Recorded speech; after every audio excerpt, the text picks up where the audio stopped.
Z-Files, and a place we visit quite often, the conference room here in the mayor's portion of the Crestview City Hall. And Mayor Cadle invited us in to meet some folks who are going to make Crestview have another college. We will be a 3-college city before long, officially, and that sounds pretty good. We're glad to hear it. We're going to talk with, is it Dr. Peter Gutierrez, who is MD, MMS, PAC. We'll find out what that means. He's the Associate Dean and founding chair of the Physician Assistant School, and that's the topic what we're going to talk about with Florida International University. And with him over here on his left is, or his right, for me is Gary Perez, who is a clinical director and lives in Niceville, and he's involved, and he kind of likes being up in this area since some place called Hurlbut Field got him to come here. Dr. Gutierrez, tell us what it is that Florida International University is looking to have here in Crestview, Florida. Well, let me give you a little background. Probably began about 3 years ago when Senator Perez was still with us, alive. And I like to mention his name because he was a very driving force in this, and a dear friend at some point in time, in the sense that he helped us and helped the community tremendously here. So I would like to start off with that. The school actually started about, I came on board with FIU about almost 4.5 years ago to put up the PA school. We opened our doors in 2015. We took our first class of 45 students, and in 2016 we just took our second class of 45 students. So we got 90 students right now going around. We have to find places that we can place them to do their second year of rotation, which they do either at hospitals or doctor's office. And the area here has been very friendly in the sense of accommodating some of our students. So we began the first rotations of those students this month, and it's going very well. Okay. Now I understand from what you told me that the number of applicants who want to get into this physician assistant program way exceed your capacity for students. How many have you had here over the last couple of years? Way beyond. I mean, on the first class, we had almost 1,600 applicants. Out of 700 were totally qualified. Last year, we had about 1,700, in which pretty much over 1,000 were qualified. And for this incoming class that we're going to be picking now, we have already almost 1,700 applicants for 45 seats. Of course, in the needs medical in our country, the physician assistant fills a very critical role. I can remember years ago, the old guy who was the doctor in the town I lived up near Chattanooga, he had a young, sharp physician assistant who really took care of a lot of that work for him. The profession itself, which began in the late 60s, early 70s, have totally grown out of proportion. In 1998, there were maybe 68 PA schools throughout the nation. By the end of this year, there will be almost close to 300 schools. It's a profession that it serves the purpose of the community. I mean, there's so many doctors around to take care of people, and the PA is an extension of that doctor, and therefore that person is capable to diagnose, treat, and prescribe medication. So the PA is the way of the future in a sense, especially mainly in the family practice or family care. The PA is becoming a very intricate portion of that. And they actually practice right now in pretty much every field, in surgery, in cardiac, in endocrine. So they're pretty much, the PA profession has spanned throughout the entire field. When Gary began, probably orthopedics was the biggest part, right? Yes. Yeah, that has totally changed. Gary, let me get you into this interview here. Tell me, what is your role in Florida International becoming part of Okaloosa County and, of course, hopefully here in Crestview, the hub city? Well, I'm the clinical director for the university in the Panhandle. So my job currently is to sort of plant our flag, and what I'm doing is finding these hospitals and doctors' offices and clinics that will take our students for their clinical rotations, and then eventually continue to expand our role here and continue to grow over the next few years. And I'll let Dr. Gutierrez tell you what the overall plan for us up here is. Okay. So you're out right now finding placement for students who are coming out of the school in Miami who will come up here and get away from the crowded city for a little while. Right, to do their clinical rotations, to do their practical education. That down in Miami they do their didactic or classroom, and up here now they put that to work, learning how to actually see, treat patients. How many students have you got working so far in the Panhandle area? Well, this is our first year, so we started small. So we have 2 students who just started in January that are rotating throughout the Panhandle. Okay. What will that grow to in the near future? Well, in the near future, FIU program will get fully accredited by 2018. That will be one of our last visits. Once we get fully accredited, then the institution can apply to open a site. So that's where we're looking at maybe down in 2018 or 2019 to increase our presence in the area. Okay, well, I can remember that how all of this got started here, really, in a way, and Mayor Cadle, who was sitting in on our interview, can remember this too. When one of my routine visits to his office one day, he said, I just had the most interesting phone call from Senator Darrell Peden. And Senator Peden was up in Yale University. He'd gone up there to go look at one of the gun museums, and whatever it was a holiday there, and he wound up on the campus, and he called the mayor and said, I'm sitting out here right outside of a building that looks kind of like that building across the street from the City Hall. And it was over 200 years old, as Yale is, and that's was their pharmaceutical graduate school there. So he went to work because he knew who it was in Tallahassee that was looking for money to get a school somewhere in the Panhandle. And I think Senator Peden convinced him we needed it in Crestview rather than Pensacola. And then he went to work, and that building belonged to the city, was sitting there. And ironically, that building was built in 1937-38 for $27,000. A young former mayor of the town and attorney had convinced the council that they needed a 40,000 square foot city hall for a town of 2,000 people. That's a fine talking. Well, if next time you walk out, look at that little brown door at the east end of it there, and behind that area was where the clerk and the fire chief and the police chief and the Red Cross each had a desk, and the rest of it they leased out to a sewing factory. And they couldn't get a bond issue to build a factory, but they could get one to build a city hall. So, Pearl Adams, thank you, sir. Actually, I came in to see that building with Senator Peer, the late Senator Peer, probably over 6 years ago. Okay. No, more than that. Yeah, Probably 7 years ago when it was still empty. When it was still the old Before they actually built it. Yeah. Right. Yeah. It was a beautiful building then. Oh, yeah. And it provided 300 plus jobs. I keep telling people I wouldn't be here because the man who owns our radio station was 6 years old when his mom and daddy gave up their sharecropping in Alabama when they both got jobs in 1938 in that factory. And he grew up here to now have his radio stations.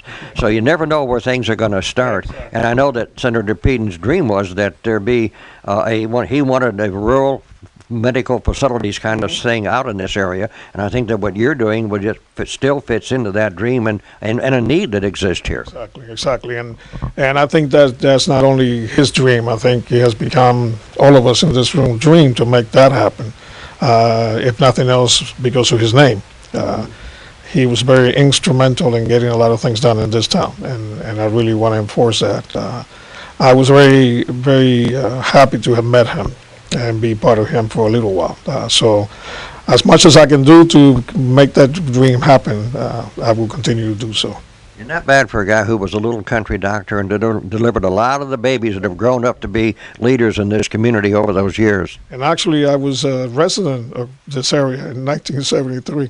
Okay. I was in the armed forces based out of Eglin. So see, there are two more Eglin guys that We come back here again. So now, what is the timeline for? What do you need? What is it? You told me a while ago there's a timeline when you'll be qualified or eligible to open up a satellite campus for this physician assistant program. The timeline is a program has to be fully accredited. The Miami program has to be fully accredited before we can expand anywhere else. So our program hopefully will be fully accredited by the end of 2018, 2019. So we will be looking at increasing our presence here right after that. Okay. Meanwhile, we'll be increasing the presence by sending more students in the first original two. So I expect the next year we'll probably have a cohort of maybe 5 to 10 max, and then we'll go from there, 1 year at a time. Now, how old is Florida International University, and what has it grown from to when? What is it in student and everything combined? How many people are involved in that operation? I was the second graduating class. My first bachelor's degree was from Florida International University in 1975. So Florida University opened its door, I believe, in 1973 or 72. Have grown from, when I went there was one building. Okay. Now I can't count the buildings. There's too many of them. And we have probably gone from an enrollment of a couple of hundred people to right now, I think the total enrollment for the institution is somewhere around 40 to 45,000. And if we add the people that do the night courses and so on and so forth, it may be even higher. Okay. So the institution is pretty large and continues to grow on a daily basis. There's a new building coming up every other day. And of course, all of your campuses and your satellite stuff is really all in the Miami area. Right. So this Crestview campus will be your first time to move out of that area. But then again, you need to have places other parts of the state for these students to get out and get their internships in. Well, one of the things we want to do in this area, being the fact that it has the largest Air Force, Army, Marines, and Navy base in the United States, at least it was when I was here, I'm sure it's still the same, is that a lot of the returning vets were medics in the armed forces will be retiring in this area. And what better than to give them a chance to become a PA and to help them fulfill the dream of continuing on servicing the community that they're going to live in. So that's one of the missions that we would like to do, is to be able to help those transition from the armed forces into the regular community job. Now, you've been considering places where you're going to have to house this. How big a building, and when is your time frame for our having a ribbon cutting, as they say? That's going to be a little while. I can't comment on that one, but it will be probably at least 3 or 4 years from now when we have that on board. How big of a building? A building that will house at least anywhere between 30 to 40 PA students. Okay. And when you're talking about a classroom, you're talking about offices, you're talking about labs, so it will have to be a pretty good sized building. Right. Well, the building that FAMU has right across the street from us is interconnected to their other. They have the same thing, but they have pharmacy grad schools in other parts of the state of Florida, Right. because they couldn't have them all in one place to get enough internships for them. Exactly. So they, by having some here and then some over in Jacksonville and I think downstate, but they're all interconnected by fiber, and so the professor can be in one place and see all the students in the other classrooms. Exactly. The technology is there. Yeah, technology nowadays is amazing. We can run the class out of Miami and podcast it here. Right. So, I mean, the growth of technology have definitely increased the way that we actually teach. Now, if somebody is hearing this or seeing this or reading about this, and they would say, I'd like to be a physician's assistant, and maybe they're in just community college right now. Maybe they're in a nursing program or have an interest. What do they need to do to become eligible to get to this level of a position? Well, the physician assistant program is a master's degree level. So in order to come into the program, you must have a bachelor's degree already. Okay. And you have to have all the basic science that the program, the prerequisites to join the program. So there's a list of prerequisites. They're on the website. So if anybody is interested in learning about the PA program, they can go into www.fiu.edu and click into the PA program, and actually has in there on the website all the requirements that they need and a bachelor's degree. Now, do they earn anything while they're doing their internship work, or are they still a student? They're No, they're paying to go to school still. Yeah, they're paying to go to school. They cannot get paid while they're doing their last year. So they do not get any payments of any way, form, or shape. They have to rotate through the entire 12-month period and do a lot of rotations to either, again, doctor's offices, hospital offices, especially surgery will have to be in a doctor place, in a hospital place. When you're talking about OBGYN, pediatrics, so on and so forth, again, those can be done either places. Now, these, of course, who are coming out of the service would have veterans benefits to help them in their education. Exactly. And some of those veterans coming out using the GI Bill, they can actually apply the GI Bill to go to the program. Okay. And so they can contact there for more information. Of course, the next question they're going to say, well, how much money, once they've got this degree, how much does a physician's assistant earn in their jobs? Well, I'll give you this. My daughter is a PA. She's a physician assistant. Okay. And she's now working for the VA hospital, making close to $100,000. And she's been out of school for 4 years. So the average salary in the state of Florida right now is around $80,000 to $85,000, but that increases every year. So if you look at a young person coming out of school, guaranteeing pretty much $85,000, that's a pretty good salary for somebody coming out of school with a master's program. And depending what field they select to go into, if they go into surgery, they can make a lot more because, again, they will be working a lot more hours too, in the sense that as a surgeon, you have to be in the hospital pretty much the entire day. It depends what field they will go into. If they go into emergency medicine, they can be over $100,000. So it's a pretty good salary. And I would gather if they wanted to, they could proceed on in their career and become a full doctor or a specialist in some specialty. They could. There's a couple of schools that actually have programs that they can apply to and do some more basic science education. Okay. And then they will sit down and take the boards for medicine, and then they can apply to a residency program. Now, perchance, Gary, if a doctor or somebody in one of the hospitals areas hearing this or seeing it, are you somebody they can talk to, say, hey, I need a physician's assistant here, and find me one of those FIU students to come see me? Certainly. In fact, that's one of our selling points. Is it's almost a free job interview where you can actually work with a student for 4 to 5 weeks and find out does he fit into your clinic, into your system there. And so you actually get a free job interview and get some work out of them. So if anybody is interested, I'd be glad for them to give me a call, and we'll work on getting them into our program. So if I put this phone number I've got up here in our newsletter, they can reach you that way? Exactly. That's my actual cell phone here, and, Okay. and I live up here. 850 And number. so, Okay. and you were talking about residencies and specialties for PAs. I actually, through the military, did a year-long orthopedic surgery internship, and so that's what I've done for the last 20 years, is worked with orthopedic surgeons. And there's the ones in rural medicine, emergency room, several that where you can go to higher education and get a specialty as a PA without becoming a physician. So. Yeah, and one of the things I wanted to add is that most of the PA schools throughout the nation, they get involved a lot with the community. And like one of the things that we would like to get involved maybe in the future once we're here, maybe to try to help set up some type of clinic so that we can help the homeless population in your area or help the people that don't have anywhere to go to get treatment. Maybe we can partner with the actual institutions in the area. We can partner with the local government area. Maybe we can work some of those things out.